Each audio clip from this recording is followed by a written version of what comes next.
I recently had the opportunity to sit down with conservative leader Pierre Poilievre. Now, one of his main platforms is lower the crime. Like this is something that he is focused on and he's really serious about.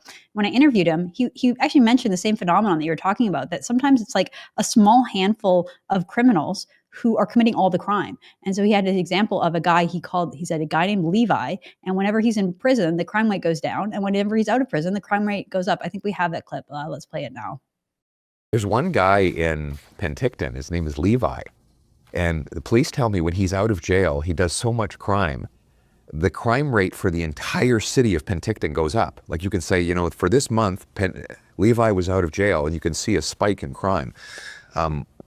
One guy, it's just insane.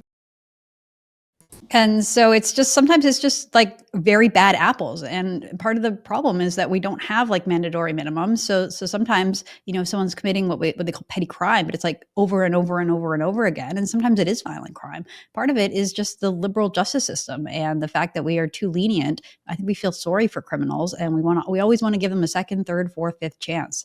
So what do you think we should do about this? Yeah, look, if this ever happened to you, trust me, you wouldn't feel sorry for criminals. These horrific home invasions where they're pointing a gun to your child, you wouldn't wish on your worst enemy. This is truly one of the most heinous acts anybody could do. I believe you need to have strict punishment for this. I don't know why we're playing a game when it comes to the safety of our children and our communities.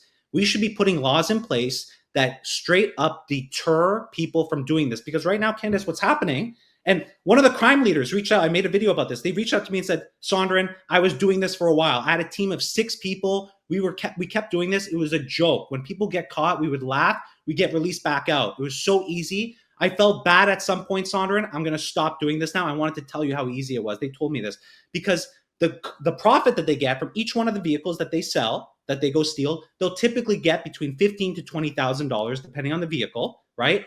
The consequences are next to nothing.